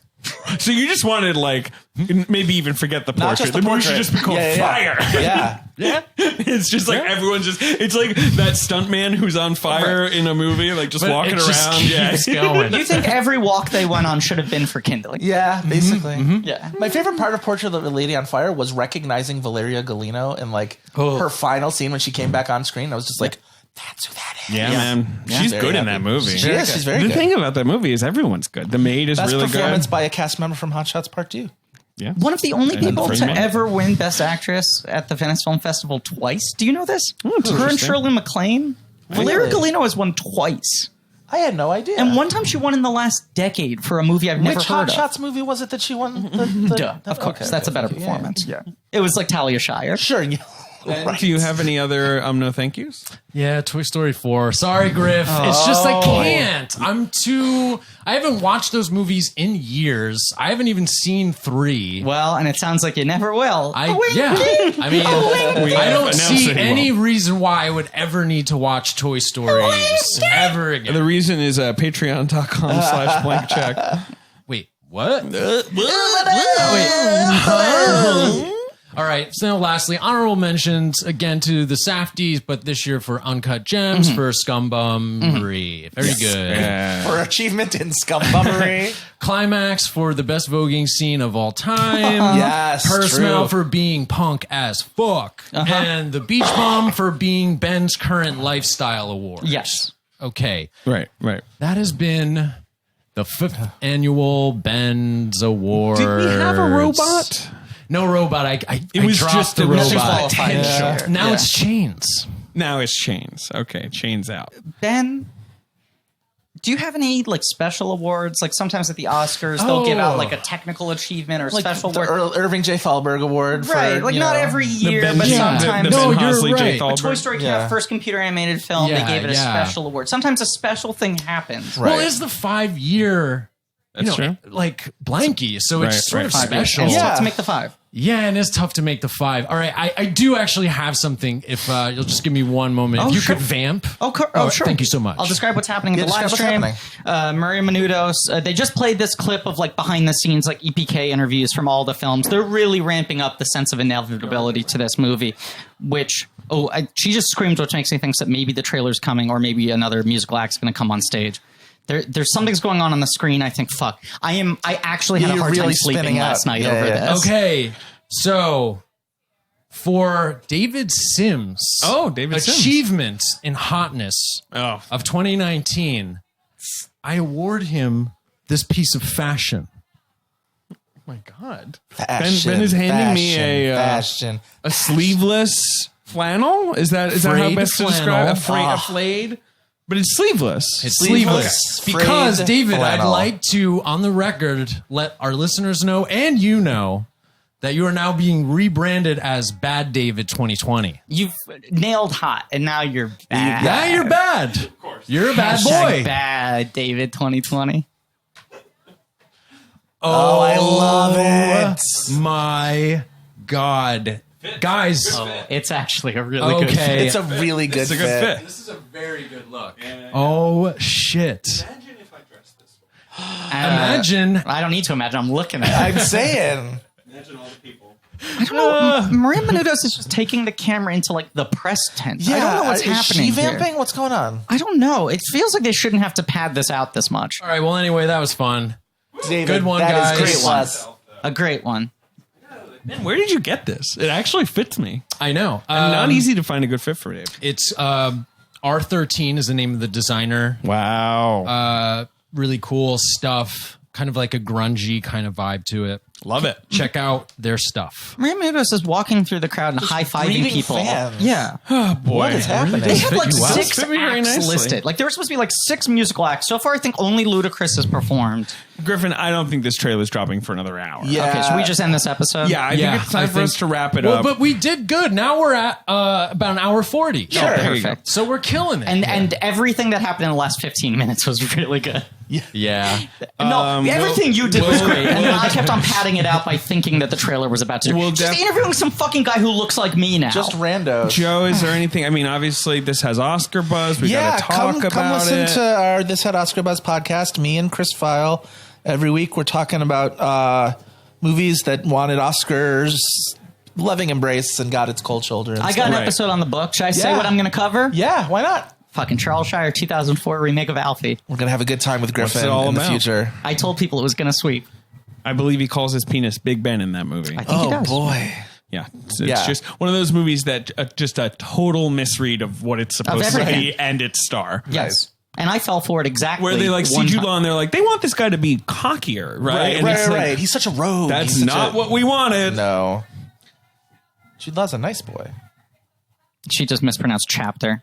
Okay, well, thank you all for listening. Please remember to rate, review, subscribe. Thanks to producer Rachel Jacobs for editing. Yes. She's going to have to bleep out a specific retired bit because No, Ben she doesn't said have it. to. Jesus, don't make her do it. Okay, Ben's going to have to bleep out a certain retired bit. Ben's saying no, and he's holding up a chain and threatening me with it. God, these are the chainiest awards we've ever done. They truly were off the chain. Thanks to Ange for Gudo for our social media. Thanks to Lee Montgomery for our theme song. Joe Bonaparte Reynolds for our artwork. And go to blankies.red.com for some real nerdy shit. Next week we're back into Demi, right? Next week, I believe, is The Truth About Charlie with David Lowery. Okay, so get ready for a little truth telling. In my head, really fun episode. We already dropped a clip from it on our Philadelphia episode. Larry's a great example of we never see him outside of when he's on the show with us.